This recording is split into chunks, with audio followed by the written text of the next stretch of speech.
ਸਤਿ ਸ਼੍ਰੀ ਅਕਾਲ। ਤੁਸੀਂ ਜੁੜੇ ਹੋਏ ਹੋ ਪੰਜਾਬੀ ਰੇਡੀਓ USA ਦੇ ਨਾਲ ਤੇ ਪ੍ਰੋਗਰਾਮ ਸਪੈਸ਼ਲ ਰਿਪੋਰਟ ਦੇ ਵਿੱਚ ਤੁਹਾਡਾ ਸਾਰਿਆਂ ਦਾ ਸਵਾਗਤ ਹੈ। ਅੱਜ ਦੇ ਇਸ ਰਿਪੋਰਟ ਦੇ ਵਿੱਚ ਆਪਾਂ ਗੱਲਬਾਤ ਕਰਾਂਗੇ ਆਮ ਆਦਮੀ ਪਾਰਟੀ ਦੇ ਪਰਫਾਰਮੈਂਸ ਬਾਰੇ। ਅੱਜ ਸਵੇਰੇ ਜਦੋਂ ਖਬਰਾਂ ਪੜ੍ਹੀਆਂ, ਅਖਬਾਰਾਂ ਫਰੋਲੀਆਂ ਤਾਂ ਪਤਾ ਲੱਗਿਆ ਕਿ ਮੁੱਖ ਮੰਤਰੀ ਸਾਹਿਬ ਹਾਰ ਦੇ ਕਾਰਨਾਂ ਦਾ ਮੰਥਨ ਕਰਨ ਜਾ ਰਹੇ ਨੇ। ਇਹਦੇ ਨਾਲ ਸ਼੍ਰੋਮਣੀ ਅਕਾਲੀ ਦਲ ਵੀ ਹਾਰ ਦੇ ਕਾਰਨਾਂ ਦਾ ਮੰਥਨ ਕਰ ਰਿਹਾ ਤੇ ਚੰਦੂਮਾਜਰਾ ਦੇ ਬਿਆਨ ਪੜ੍ਹੇ। ਉਹ ਕਹਿੰਦੇ ਕਿ ਹੁਣ ਜਿਹੜਾ ਏਜੰਡਾ ਕੋਈ ਕੌਮੀ ਏਜੰਡਾ ਲੈ ਕੇ ਆਉਣਾ ਚਾਹੀਦਾ ਸੀਗਾ ਤੇ ਹੁਣ ਤਾਂ ਚੰਦੂਮਾਜਰਾ ਇਹ ਵੀ ਕਹਿ ਰਹੇ ਨੇ ਕਿ ਅੰਮ੍ਰਿਤਪਾਲ ਸਿੰਘ ਨੂੰ ਜਿਹੜਾ ਉਹ ਰਿਹਾ ਕਰ ਦੇਣਾ ਚਾਹੀਦਾ, ਉਹਦੀ ਰਿਹਾਈ ਬਾਰੇ ਸੋਚਣਾ ਚਾਹੀਦਾ ਪੰਜਾਬ ਸਰਕਾਰ ਨੂੰ।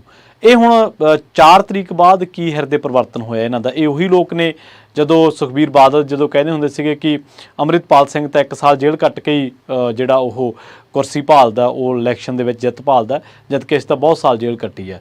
ਜਦੋਂ ਤੁਸੀਂ ਜੇਲ੍ਹਾਂ ਕੱਟ ਰਹੇ ਸੀ ਅਕਾਲੀ ਦਲ ਦੇ ਜਿਹੜੇ ਲੀਡਰ ਨੇ ਜਾਂ ਸਿਆਸਤਦਾਨ ਨੇ, ਉਦੋਂ ਅਕਾਲੀ ਦਲ ਦਾ ਪਿੰਡਾਂ ਦੇ ਵਿੱਚ ਆਕਾਰ, ਵਕਾਰ, ਆਧਾਰ ਉਹ ਕੁਛ ਵੱਖਰੇ ਤਰ੍ਹਾਂ ਦਾ ਸੀਗਾ। ਉਹ ਦਿਨ ਹੁਣ ਨਹੀਂ ਰਹੇ।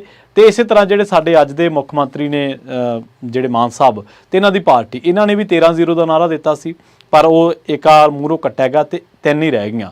ਇਸ ਤਰ੍ਹਾਂ ਪ੍ਰਧਾਨ ਮੰਤਰੀ ਮੋਦੀ ਸਾਹਿਬ ਜਿਹੜੇ ਨੇ ਉਹ ਕਹਿ ਰਹੇ ਸੀਗੇ ਕਿ ਅਸੀਂ 400 ਅਬ ਕੀ ਬਾਰ 400 ਕੇ ਪਾਰ, ਤੇ ਉਹ ਉਹਨਾਂ ਦਾ ਨਾਅਰਾ ਤੁਹਾਨੂੰ ਪਤਾ ਹੀ ਹੈ, ਬਹੁਮਤ ਦੇ ਨੇੜੇ ਵੀ ਨਹੀਂ ਹੈਗੇ ਮੋਦੀ ਸਾਹਿਬ ਜਿਹੜੇ 400 ਪਾਰ ਦੀ ਗੱਲ ਕਰਦੇ ਸੀ ਨਾ।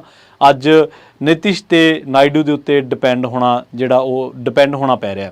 ਉਹਨਾਂ ਨੇ ਤਾਂ ਨਾਅਰਾ ਇਹ ਵੀ ਦਿੱਤਾ ਸੀ ਅਬ ਕੀ ਬਾਰ ਟਰੰਪ ਸਰਕਾਰ, ਹਲੇ ਤੱਕ ਉਹ ਵਾਪਸ ਨਹੀਂ ਆਏ। ਚਲੋ ਖੈਰ, ਜਦੋਂ ਆਉਣਗੇ ਉਦੋਂ ਦੇਖਾਂਗੇ। ਪਰ ਆਪਾਂ ਗੱਲਬਾਤ ਕਰਦੇ ਹਾਂ ਆਮ ਆਦਮੀ ਪਾਰਟੀ ਦੀ ਪਰਫਾਰਮੈਂਸ ਨੂੰ ਲੈ ਕੇ। ਇਹਨਾਂ ਦੇ ਕਈ ਲੀਡਰ ਹਾਰ ਗਏ ਨੇ, ਮੰਤਰੀਆਂ ਦੇ ਆਪਣੇ ਹਲਕਿਆਂ ਦੇ ਵਿੱਚੋਂ ਜਿਹੜੀਆਂ ਵੋਟਾਂ ਨੇ ਉਹ ਘਟੀਆਂ ਨੇ। ਤੇ ਸਭ ਤੋਂ ਵੱਡੀ ਜਿਹੜੀ ਇਸ ਵੇਲੇ ਚਰਚਾ ਉਹ ਕੀ ਚੱਲ ਰਹੀ ਹੈ, ਆਪਾਂ ਹਾਰ ਦੇ ਕਾਰਨ ਵੀ ਇਹਨਾਂ ਨੂੰ ਦੱਸਾਂਗੇ। ਹੋ ਸਕਦਾ ਇਹਨਾਂ ਦਾ ਮੰਥਨ ਕਰਨ ਦੇ ਵਿੱਚ ਉਹ ਚੀਜ਼ਾਂ ਸਹਾਈ ਸਿੱਧ ਹੋਣ। ਪਰ ਖੈਰ, ਤੁਹਾਨੂੰ ਪਤਾ ਹੀ ਹੈ ਜਦੋਂ ਬੰਦਾ ਸੱਤਾ ਦੇ ਵਿੱਚ ਹੋਵੇ ਤਾਂ ਉਦੋਂ ਸੁਣਦਾ ਕਿਸੇ ਦੀ ਕਦੋਂ ਆ। ਇਹਨਾਂ ਦੇ ਆਮ ਆਦਮੀ ਪਾਰਟੀ ਦੇ ਜਿਹੜੇ ਲੀਡ ਕੀਤੇ ਇਹਨਾਂ ਨੇ ਹਲਕੇ, 32 ਹਲਕਿਆਂ ਦੇ ਵਿੱਚ ਲੀਡ ਕੀਤੀ ਹੈ। ਜਿਹੜੀ ਪਾਰਟੀ ਨੂੰ 2 ਸਾਲ ਪਹਿਲਾਂ ਪੰਜਾਬੀਆਂ ਨੇ 92 ਹਲਕਿਆਂ ਦੇ ਵਿੱਚੋਂ, ਵਿਧਾਨ ਸਭਾ ਹਲਕਿਆਂ ਦੇ ਵਿੱਚੋਂ ਜਿੱਤ ਦਿਵਾਈ ਹੋਵੇ, ਤੇ ਉਹ ਸਿਰਫ 32 ਦੇ ਉੱਤੇ ਅੱਗੇ ਹੈ। 54 ਹਲਕੇ ਅਜਿਹੇ ਨੇ ਜਿੱਥੇ ਉਹ ਦੂਜੇ ਨੰਬਰ ਤੇ ਆਏ ਨੇ। ਤੇ ਕਾਂਗਰਸ ਪਾਰਟੀ 38 ਤੇ ਲੀਡ ਵਾਲੇ ਹਲਕਿਆਂ ਦੇ ਵਿੱਚ ਅੱਗੇ ਆ, ਵਿਧਾਨ ਸਭਾ ਹਲਕਿਆਂ ਦੇ ਵਿੱਚ, ਤੇ 40 ਹਲਕੇ ਅਜੇ ਨੇ ਜਿੱਥੇ ਉਹ ਦੂਜੇ ਨੰਬਰ ਤੇ ਆਏ ਨੇ। ਭਾਜਪਾ, ਨੋਟ ਕਰਨ ਵਾਲੀ ਗੱਲ ਆ, 23 ਹਲਕੇ ਅਜਿਹੇ ਨੇ ਜਿੱਥੇ ਉਹ ਪਹਿਲੇ ਨੰਬਰ ਤੇ ਨੇ, ਤੇ ਦੂਜੇ ਨੰਬਰ ਤੇ ਉਹ 2 ਹਲਕਿਆਂ ਦੇ ਵਿੱਚੋਂ ਆਏ ਨੇ, ਵਿਧਾਨ ਸਭਾ ਹਲਕਿਆਂ ਦੇ ਵਿੱਚੋਂ। ਸ਼੍ਰੋਮਣੀ ਅਕਾਲੀ ਦਲ, ਪੰਥਕ ਪਾਰਟੀ, ਪੰਜਾਬ ਦੀ ਖੇਤਰੀ ਪਾਰਟੀ ਮਹਿਜ਼ 9 ਹਲਕਿਆਂ ਦੇ ਪਹਿਲੇ ਨੰਬਰ ਤੇ ਹੈ ਤੇ 6 ਤੇ ਉਹ ਦੂਜੇ ਨੰਬਰ ਤੇ। ਉਸ ਤੋਂ ਬਾਅਦ 15 ਹਲਕਿਆਂ ਤੋਂ ਬਾਅਦ ਉਹ ਕਿੱਥੇ ਨੇ, ਕਿਵੇਂ ਖੜੇ ਨੇ, ਕੀ ਗੱਲਬਾਤ ਹੈ, ਇਹਦੇ ਤੇ ਕੋਈ ਜਿਹੜੀ ਰਿਸਰਚ ਆ ਜਾਂ ਇਹ ਤੇ ਕੋਈ ਚੀਜ਼ ਵੀ ਜਿਹੜੀ ਆ ਉਹ ਨਜ਼ਰ ਨਹੀਂ ਪੈਂਦੀ। ਮਹਿਜ਼ 15, 117 ਦੇ ਵਿੱਚੋਂ 102 ਹਲਕਿਆਂ ਦੇ ਵਿੱਚੋਂ ਉਹ ਕਿੱਥੇ ਖੜੇ ਨੇ, ਉਹਨਾਂ ਦੀ ਪਰਫਾਰਮੈਂਸ ਕੀ ਹੈ, ਇਹ ਬਹੁਤ ਵੱਡਾ ਸਵਾਲੀਆ ਨਿਸ਼ਾਨ ਖੜਾ ਹੋ ਗਿਆ। ਸੋ ਉਹਨਾਂ ਦਾ ਤਾਂ ਜਿਹੜਾ ਵੋਟ ਫੀਸ ਦੀ ਹੈ ਜਾਂ ਹੋਰ ਉਹ ਚੀਜ਼ਾਂ ਤੇ ਹੁਣ ਉਹ ਕੋਈ ਜਿਹੜਾ ਬੜੀ ਗੱਲ ਕਰਨ ਦਾ ਕੋਈ ਫਾਇਦਾ ਨਹੀਂ। ਆਪਾਂ ਨੂੰ ਪਤਾ ਹੀ ਹੈ ਕਿ ਉਹ 13 ਤੇ ਰਹਿ ਗਏ। ਭਾਜਪਾ 18% ਤੇ ਹੈ, ਆਮ ਆਦਮੀ ਪਾਰਟੀ 26.02 ਤੇ ਹੈ, ਕਾਂਗਰਸ 26.30 ਤੇ ਹੈ। ਸੋ ਇਹ ਇਹਨਾਂ ਦੀ ਸਾਰਿਆਂ ਦੀ ਪਰਫਾਰਮੈਂਸ ਹੈ। ਅਦਰਸ 12% ਤੇ ਨੇ। ਖੈਰ, ਹੁਣ ਜਿਹੜੇ ਅੰਮ੍ਰਿਤਪਾਲ ਸਿੰਘ ਨੇ ਜਿਨ੍ਹਾਂ ਨੇ ਖਡੂਰ ਸਾਹਿਬ ਤੋਂ ਜਿੱਤ ਹਾਸਲ ਕੀਤੀ ਹੈ, ਉਹਨਾਂ ਨੇ ਕੁਲਬੀਰ ਜ਼ੀਰਾ, ਉਹਨਾਂ ਦੇ ਜੱਦੀ ਹਲਕਿਆਂ ਤੋਂ ਵੀ ਵਧੇਰੇ ਵੋਟਾਂ ਲਈਆਂ ਨੇ। ਚਾਹੇ ਉਹ ਜ਼ੀਰਾ ਦਾ ਹਲਕਾ ਆਉਂਦਾ, ਵਿਧਾਨ ਸਭਾ ਪੱਟੀ ਵਿਧਾਨ ਸਭਾ ਹਲਕਾ, ਲਾਲਜੀਤ ਸਿੰਘ ਭੁੱਲਰ ਦਾ ਚੋਣ ਵੀ ਲੜ ਰਹੇ ਸੀਗੇ, ਉੱਥੋਂ ਵੀ ਉਹਨਾਂ ਨੇ ਜਿਹੜੀ ਚੋਣ ਜਿੱਤੀ ਹੈ, ਵਿਧਾਨ ਸਭਾ ਹਲਕੇ ਦੇ ਵਿੱਚੋਂ ਜਿੱਤੇ ਨੇ ਅੰਮ੍ਰਿਤਪਾਲ ਸਿੰਘ। ਤੇ ਜਿਹੜਾ ਵਿਧਾਨ ਸਭਾ ਦੀ ਜ਼ੀਰਾ ਦੀ ਕੁਲਬੀਰ ਸਿੰਘ ਜ਼ੀਰਾ ਵਿਧਾਨ ਸਭਾ ਦੀ 2017 ਦੀ ਚੋਣ ਜਿੱਤ ਕੇ ਵਿਧਾਇਕ ਬਣੇ ਸੀਗੇ, ਉਹਨਾਂ ਨੇ ਉੱਥੋਂ ਵੀ ਜਿਹੜੀ ਲੀਡ ਉਹ ਹਾਸਲ ਕੀਤੀ ਹੈ। ਇਸੇ ਤਰ੍ਹਾਂ ਹੁਣ ਜੇ ਆਮ ਆਦਮੀ ਪਾਰਟੀ ਦੀ ਗੱਲ ਕਰੀਏ ਤਾਂ ਜਦੋਂ 2014 ਦੇ ਵਿੱਚ ਇਹਨਾਂ ਨੇ ਚੋਣਾਂ ਲੜੀਆਂ ਸੀਗੀਆਂ, ਉਦੋਂ ਇਹਨਾਂ ਨੂੰ 24% ਵੋਟ ਮਿਲੇ ਸੀਗੇ, 24.5 ਮਾਫ ਕਰਨਾ। ਉਦੋਂ ਇਹਨਾਂ ਦੀ ਕੋਈ ਸਰਕਾਰ ਨਹੀਂ ਸੀ, ਕੋਈ ਬੜਾ ਢਾਂਚਾ ਨਹੀਂ ਸੀ। ਪਰ ਜਦੋਂ ਇਹਨਾਂ ਨੇ 2019 ਦੀ ਚੋਣ ਲੜੀ ਤਾਂ ਸਿਰਫ 1 ਸੀਟ ਸੀਗੀ ਇਹਨਾਂ ਕੋਲੇ, 7.5% ਵੋਟ ਫੀਸ ਦੀ ਰਹਿ ਗਿਆ ਸੀ ਇਹਨਾਂ ਕੋਲੇ। ਹੁਣ ਭਾਵੇਂ ਇਹਨਾਂ ਦੀ ਸਰਕਾਰ ਹੈ, ਇਹਨਾਂ ਕੋਲੇ ਤੰਤਰ ਸਾਰਾ ਕੁਛ ਹੈ, ਪਰ ਮਹਿਜ਼ ਇੰਨਾ ਜ਼ੋਰ ਲਾਉਣ ਦੇ ਬਾਵਜੂਦ ਇਹਨਾਂ ਕੋਲੇ ਸਿਰਫ 26.2% ਵੋਟ ਸ਼ੇਅਰ ਹੈ, ਜਿਹੜਾ ਕਿ ਅਸੈਂਬਲੀ ਚੋਣਾਂ ਦੇ ਵਿੱਚ ਮਿਲੇ 43.8% ਦੇ ਮੁਕਾਬਲੇ ਕਾਫੀ ਘੱਟ ਮੰਨਿਆ ਜਾਂਦਾ। ਇੱਕ ਪਾਸੇ 43.8 ਤਕਰੀਬਨ 44 ਤੇ ਇੱਕ ਪਾਸੇ 26, ਤੇ ਤੁਸੀਂ ਅੰਦਾਜ਼ਾ ਲਾ ਸਕਦੇ ਹੋ ਕਿ 18% ਦੀ ਵੋਟ ਬੈਂਕ ਜਿਹੜਾ ਉਹ ਇਹਨਾਂ ਦਾ ਘਟ ਗਿਆ। ਆਮ ਆਦਮੀ ਪਾਰਟੀ ਦੇ ਆਪਣੇ ਗੜ੍ਹ ਸੰਗਰੂਰ ਦੇ ਉੱਤੇ ਸ਼ਾਨਦਾਰ ਪ੍ਰਦਰਸ਼ਨ ਕੀਤਾ। ਮੀਤ ਹੇਅਰ ਨੂੰ ਛੱਡ ਕੇ ਹੋਰ ਕੋਈ ਵੀ ਜਿਹੜਾ ਵਜ਼ੀਰ ਹੈ ਜਾਂ 5 ਵਜ਼ੀਰ ਤੇ 3 ਵਿਧਾਇਕ ਉਤਾਰੇ ਗਏ ਸੀਗੇ, ਉਹਨਾਂ ਦੇ ਵਿੱਚੋਂ ਸਿਰਫ ਗੁਰਮੀਤ ਸਿੰਘ ਮੀਤ ਹੇਅਰ ਜਿੱਤੇ ਆ। ਇਸ ਤੋਂ ਇਲਾਵਾ ਆਨੰਦਪੁਰ ਸਾਹਿਬ ਤੇ ਹੁਸ਼ਿਆਰਪੁਰ ਤੋਂ ਜਿੱਤੇ ਆ ਇਹ, ਤੇ ਉਹਨਾਂ ਦਾ ਬਹੁਤ ਮਾੜਾ ਪ੍ਰਦਰਸ਼ਨ ਰਿਹਾ। ਮੁੱਖ ਮੰਤਰੀ ਸਾਹਿਬ ਕਹਿੰਦੇ ਸੀ 13 ਤੁਸੀਂ ਉੱਥੋਂ ਲੈ ਲਓ, 10 ਸਾਨੂੰ ਇੱਧਰੋਂ ਆ ਜਾਣਗੇ, 12 ਅਸੀਂ ਉੱਥੋਂ ਲੈ ਲਾਂਗੇ, 7 ਸਾਡੇ ਰਾਜ ਸਭਾ ਦੇ ਵਿੱਚ ਨੇ। ਜਿਹੜੇ ਤੁਹਾਡੇ ਰਾਜ ਸਭਾ ਦੇ ਵਿੱਚ ਬੈਠੇ ਨੇ ਉਹਨਾਂ ਦੀ ਪਰਫਾਰਮੈਂਸ ਕੀ ਹੈ? ਉਹ ਤਾਂ ਆਪਣੇ ਸੁਪਰੀਮੋ ਦੇ ਹੱਕ ਦੇ ਵਿੱਚ ਹਾਂ ਦਾ ਨਾਰਾ ਨਹੀਂ ਮਾਰ ਸਕੇ ਜਦੋਂ ਕੇਜਰੀਵਾਲ ਨੂੰ ਗ੍ਰਿਫਤਾਰ ਕੀਤਾ ਗਿਆ ਸੀਗਾ। ਖੈਰ, ਬੇਸ਼ੱਕ ਕਹਿੰਦੇ ਜ਼ੀਰੋ ਬਿੱਲਾਂ ਤੇ ਨਹਿਰੀ ਪਾਣੀ ਤੋਂ ਇਲਾਵਾ ਬਿਜਲੀ ਸਪਲਾਈ ਵਰਗੇ ਚੰਗੇ ਕੰਮਾਂ ਦਾ ਅਸਰ ਲੋਕਾਂ ਨੇ ਕਬੂਲਿਆ, ਪਰ ਫਿਰ ਵੀ ਆਪ ਸਰਕਾਰ ਚੰਗਾ ਪ੍ਰਸ਼ਾਸਨ ਦੇਣ ਦੇ ਵਿੱਚ ਪਛੜੀ ਹੈ। ਹੁਣ ਕਿਵੇਂ ਪਛੜੀ ਹੈ? ਇਹਨਾਂ ਦੇ ਐਮਐਲਏ ਜਾਂ ਤਾਂ ਮੰਤਰੀ ਜਾਂ ਤਾਂ ਉੱਥੇ ਥਿਆਉਂਦੇ ਹੀ ਨਹੀਂਗੇ, ਜਿਹੜੇ ਦਫ਼ਤਰ ਨੇ ਥਿਆਉਣ ਕਿਵੇਂ ਕੰਮ ਕਰਨ ਦੀ ਉਹਨਾਂ ਨੂੰ ਇਜਾਜ਼ਤ ਹੀ ਹੈ ਨਹੀਂ ਗੀ। ਜਦੋਂ ਉਹਨਾਂ ਨੂੰ ਕੰਮ ਕਰਨ ਦੇ ਲਈ ਫ੍ਰੀ ਹੈਂਡ ਦਿੱਤਾ ਜਾਂਦਾ, ਫਿਰ ਉਹ ਛਾਪੇ ਮਾਰਨ ਤੇ ਆ ਜਾਂਦੇ ਆ।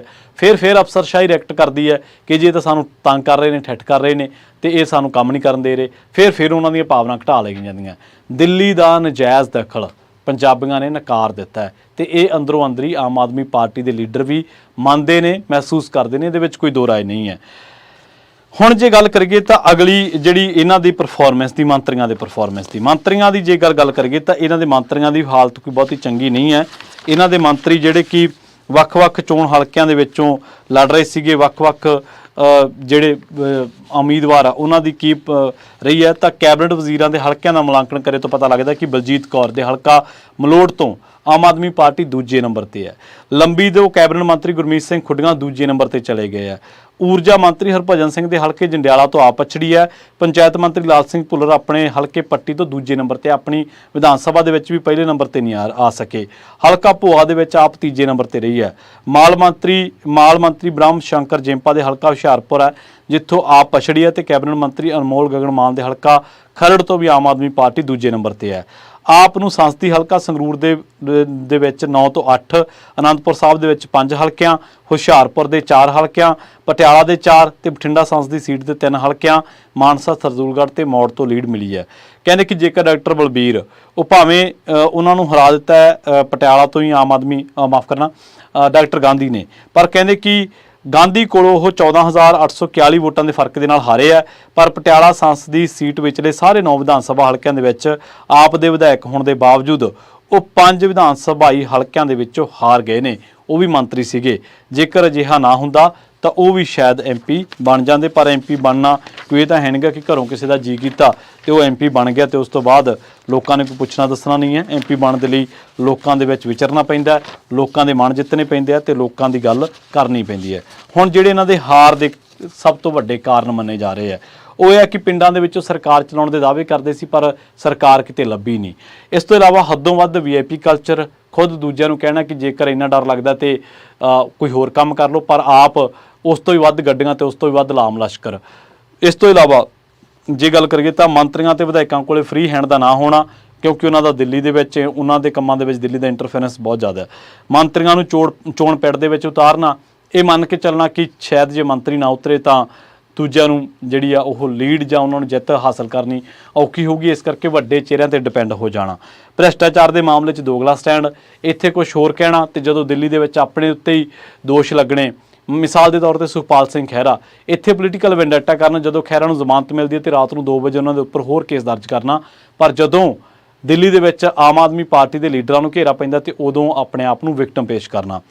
ਦਲ ਬਦਲੂਆਂ ਨੂੰ ਚੋਣ ਮੈਦਾਨ ਦੇ ਵਿੱਚ ਉਤਾਰਨਾ, ਆਪਣੇ ਕਾਡਰ ਤੇ ਆਪਣੇ ਵਲੰਟੀਅਰਾਂ ਨੂੰ ਦਰਕਿਨਾਰ ਕਰਕੇ, ਉਹਨਾਂ ਲੋਕਾਂ ਨੂੰ ਦਰਕਿਨਾਰ ਕਰਕੇ ਜਿਨ੍ਹਾਂ ਨੇ ਅਕਾਲੀਆਂ ਤੇ ਕਾਂਗਰਸੀਆਂ ਤੋਂ ਪਰਚੇ ਪਾਏ, ਆਪਣੇ ਹੁਣੇ ਸ਼ਾਮਲ ਕੀਤੇ, ਤਾਜ਼ਾ ਸ਼ਾਮਲ ਕੀਤੇ ਲੋਕਾਂ ਨੂੰ ਪਿੰਡ ਦੇ ਵਿੱਚ ਉਤਾਰਨਾ, ਚਾਹੇ ਉਹ ਪਵਨ ਕੁਮਾਰ ਟੀਨੂ ਹੋਣ, ਚਾਹੇ ਉਹ ਰਾਜਕੁਮਾਰ ਚੱਬੇਵਾਲ ਹੋਣ, ਚਾਹੇ ਉਹ ਗੁਰਪ੍ਰੀਤ ਸਿੰਘ ਜੀਪੀ ਹੋਣ ਤੇ ਕਿੰਨੇ ਲੋਕ ਹੋਰ। ਤੇ ਕਈ ਮਾਮਲਿਆਂ ਦੇ ਵਿੱਚ ਮਾਰੇ ਯੂ ਟਰਨ।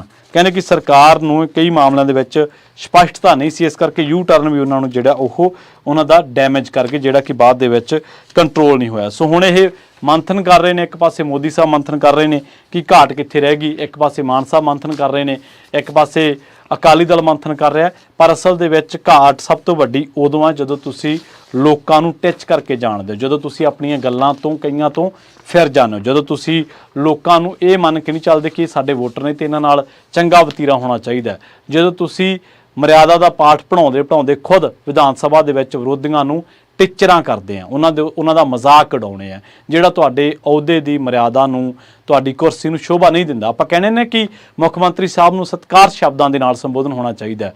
ਜਦੋਂ ਵੀ ਆਪਾਂ ਗੱਲ ਕਰਦੇ ਆਪਾਂ ਮਾਨ ਸਾਹਿਬ ਦਾ ਮਜ਼ਾਕ ਨਹੀਂ ਉਡਾ ਸਕਦੇ। ਬੇਸ਼ੱਕ ਆਪਾਂ ਉਹਨਾਂ ਦੀ ਸਿਆਸਤ ਦੇ ਨਾਲ, ਉਹਨਾਂ ਦੀ ਲੀਡਰੀ ਦੇ ਨਾਲ ਸਹਿਮਤ ਹੋਈਏ ਜਾਂ ਨਾ ਹੋਈਏ, ਕਿਉਂਕਿ ਉਹ ਜਿਹੜੀ ਚੇਅਰ ਹੈ ਉਹ ਸਭ ਤੋਂ ਵੱਡੀ ਚੇਅਰ ਹੈ ਤੇ ਉਹ ਸੰਵਿਧਾਨਕ ਚੇਅਰ ਹੈ ਤੇ ਸਾਨੂੰ ਉਸ ਚੇਅਰ ਦਾ ਸਨਮਾਨ ਕਰਨਾ ਚਾਹੀਦਾ ਹੈ। ਪਰ ਮੁੱਖ ਮੰਤਰੀ ਸਾਹਿਬ ਖੁਦ ਵੀ ਤਾਂ ਉਸ ਚੇਅਰ ਦਾ ਸਨਮਾਨ ਕਰਨਾ, ਉਹਨਾਂ ਦੀ ਆਪਣੀ ਸ਼ਬਦਾਵਲੀ ਦੇ ਵਿੱਚ ਵੀ ਉਹ ਚੀਜ਼ਾਂ ਨਜ਼ਰ ਆਉਣੀਆਂ ਚਾਹੀਦੀਆਂ ਨੇ। ਬਿਲਕੁਲ ਉਸੇ ਤਰ੍ਹਾਂ ਜਿਵੇਂ ਸਾਡੇ ਪ੍ਰਧਾਨ ਮੰਤਰੀ ਸਾਹਿਬ, ਉਹ ਹੁਣ ਬਹੁਤ ਹੋਸ਼ੀਆਂ ਗੱਲਾਂ ਕਰਦੇ ਨੇ, ਬਹੁਤ ਰੈਲੀਆਂ ਦੇ ਵਿੱਚ ਉਹਨਾਂ ਨੇ ਵਿਰੋਧੀ ਧਿਰਾਂ ਦੇ ਲਈ ਬਹੁਤ ਅਪਸ਼ਬਦ ਤੇ ਬਹੁਤ ਘਟੀਆ ਪੱਧਰ ਦੀ ਸ਼ਬਦਾਵਲੀ ਵਰਤੀ, ਜਿਹੜੀ ਲੋਕਾਂ ਨੇ ਉਸ ਨੂੰ ਪਸੰਦ ਨਹੀਂ ਕੀਤਾ। ਸੋ ਅਕਾਲੀ ਦਲ ਦੇ ਲਈ ਵੀ ਮੰਥਨ ਦਾ ਕਾਰਨ ਹੈ, ਕਾਂਗਰਸੀ ਆਪਣੇ ਤਰੀਕੇ ਨਾਲ ਮੰਥਨ ਕਰ ਰਹੇ ਨੇ ਤੇ ਬਹੁਤ ਸਾਰੀਆਂ ਚੀਜ਼ਾਂ ਨੇ ਆਮ ਆਦਮੀ ਪਾਰਟੀ ਨੂੰ ਜਿਨ੍ਹਾਂ ਦੇ ਵਿੱਚ ਸੋਧ ਕਰਨੀ ਚਾਹੀਦੀ ਹੈ। ਸਭ ਤੋਂ ਵੱਡਾ ਸਵਾਲ ਉਹਨਾਂ ਦੇ ਮੰਥਨ ਦੇ ਵਿੱਚ ਇਹ ਹੋਣਾ ਚਾਹੀਦਾ ਹੈ ਕਿ ਜਿਹੜੇ ਪੰਜਾਬੀਆਂ ਨੇ ਸਾਨੂੰ 2 ਸਾਲ ਪਹਿਲਾਂ ਵਿਧਾਨ ਸਭਾ ਚੋਣਾਂ ਦੇ ਵਿੱਚ 44% ਵੋਟ ਸ਼ੇਅਰ ਦਿੱਤਾ, ਵੋਟ ਫੀਸ ਦੀ ਦਿੱਤਾ ਤੇ 92 ਸੀਟਾਂ ਦਿੱਤੀਆਂ, 2 ਸਾਲਾਂ ਬਾਅਦ ਸਾਡੇ ਤੋਂ ਅਜਿਹਾ ਕੀ ਹੋ ਗਿਆ ਕਿ ਉਹਨਾਂ ਹੀ ਪੰਜਾਬੀਆਂ ਨੇ ਸਾਨੂੰ 26% ਵੋਟਾਂ ਤੇ ਮਹਿਜ਼ ਸਾਡੀ 32 ਜਾਂ 36 ਹਲਕਿਆਂ ਦੇ ਵਿੱਚ ਲੀਡ ਹੈ, ਸ਼ਾਇਦ 32 ਹਲਕਿਆਂ ਦੇ ਵਿੱਚ ਸਾਡੀ ਲੀਡ ਰਹਿ ਗਈ ਹੈ। ਕਾਰਨ ਕੀ ਹੈ? 32 ਹਲਕਿਆਂ ਦੇ ਲੀਡ ਦਾ ਕਾਰਨ ਕਿ 92 ਤੁਸੀਂ ਜਿੱਤੇ ਸੀ, 60 ਦੇ ਵਿੱਚੋਂ ਤੁਸੀਂ ਫਾਡੀਓ ਪਿੱਛੇੋਂ 2 ਨੰਬਰ ਤੇ ਹੋ। ਮਤਲਬ ਜੇਕਰ ਅੱਜ ਚੋਣਾਂ ਹੋ ਜਾਣ ਤਾਂ ਤੁਹਾਡੀ ਹਾਲਤ ਕੀ ਹੈ ਇਹਦੇ ਬਾਰੇ ਕਹਿਣ ਦੀ ਲੋੜ ਨਹੀਂ ਹੈ, ਤੁਹਾਨੂੰ ਦੱਸਣ ਦੀ ਲੋੜ ਨਹੀਂ ਹੈ, ਤੁਹਾਨੂੰ ਆਪੇ ਅੰਦਾਜ਼ਾ ਲਾਉਣਾ ਪੈਣਾ। ਔਰ ਭ੍ਰਿਸ਼ਟਾਚਾਰ ਦੇ ਮਾਮਲੇ 'ਚ ਪਹਿਲਾਂ ਉਹਨਾਂ ਹੀ ਵਿਰੋਧੀਆਂ ਦੇ ਉੱਤੇ ਸਟਾਇਰ ਕਰੀ ਜਾਣਾ, ਉਹਨਾਂ ਵਿਰੋਧੀਆਂ ਉੱਤੇ ਨਿਸ਼ਾਨੇ ਲਾਈ ਜਾਣਾ, ਬਾਅਦ ਦੇ ਵਿੱਚ ਉਹਨਾਂ ਨੂੰ ਆਪਣੇ 'ਚ ਲਿਆ ਕੇ ਟਿਕਟਾਂ ਦੇਣੀਆਂ। ਸੋ ਕਿਹੋ ਜਿਹੇ ਸਟੈਂਡ ਤੁਸੀਂ, ਕਿਹੋ ਜਿਹਾ ਸਿਧਾਂਤ, ਕਿਹੋ ਜਿਹੀ ਰਾਜਨੀਤੀ ਦਾ ਜਿਹੜਾ ਆਪਣਾ ਸਟੈਂਡ ਆ ਅਖਤਿਆਰ ਕੀਤਾ, ਇਸ ਕਰਕੇ ਤੁਹਾਨੂੰ ਲੋਕਾਂ ਦੀ ਕਚਹਿਰੀ ਦੇ ਵਿੱਚ ਬਹੁਤ ਵੱਡਾ ਜਵਾਬ ਮਿਲਿਆ। ਤੇ ਤੁਸੀਂ ਕਹਿੰਦੇ ਸੀਗੇ ਕਿ ਇਹ ਜਿਹੜੇ ਲੀਡਰ ਨੇ ਇਹਨਾਂ ਨੂੰ ਹੋਰ ਕੰਮ ਕਰ ਲੈਣਾ ਚਾਹੀਦਾ, ਇਹਨਾਂ ਨੂੰ ਆਹ ਕਰ ਲੈਣਾ ਚਾਹੀਦਾ, ਇਹਨਾਂ ਨੂੰ ਵਾਹ ਕਰ ਲੈਣਾ ਚਾਹੀਦਾ, ਔਰ ਉਹਨਾਂ ਹੀ ਗੱਲਾਂ ਤੇ ਤੁਸੀਂ ਫਿਰ ਖੁਦ ਥਿੜਕਦੇ ਨਜ਼ਰ ਆਏ, ਉਹਨਾਂ ਹੀ ਸਟੈਂਡਾਂ ਦੇ ਉੱਤੇ, ਉਹਨਾਂ ਹੀ ਸਿਧਾਂਤ ਦੇ ਉੱਤੇ। ਔਰ ਪਾਰਟੀ ਦੇ ਵਿੱਚ ਕੋਈ ਜਵਾਬਦੇਹੀ ਨਹੀਂ ਹੈ। ਜੇਕਰ ਕੋਈ ਸਵਾਲ ਕਰਦਾ ਹੈ ਉਹਦੇ ਚੱਕ ਕੇ ਪਰਚਾ, ਜੇਕਰ ਕੋਈ ਐਕਟਿਵਿਸਟ ਬੋਲਦਾ ਉਹਦੇ ਤੇ ਚੱਕ ਕੇ ਪਰਚਾ। ਔਰ NSA ਅੰਮ੍ਰਿਤਪਾਲ ਸਿੰਘ ਦਾ 2 ਸਾਲ ਦੇ ਲਈ ਐਕਸਟੈਂਡ ਕਰਤਾ। ਇਸ ਤੋਂ ਇਲਾਵਾ ਹੋਰ ਮਾਮਲੇ ਨੇ ਜਿਨ੍ਹਾਂ ਦੇ ਵਿੱਚ ਤੁਹਾਡੀ ਰਾਜਨੀਤੀ, ਤੁਹਾਡੇ ਸਿਧਾਂਤ ਦੇ ਉੱਪਰ ਹਾਵੀ ਨਜ਼ਰ ਆਈ। ਬਹੁਤ ਬਹੁਤ ਧੰਨਵਾਦ।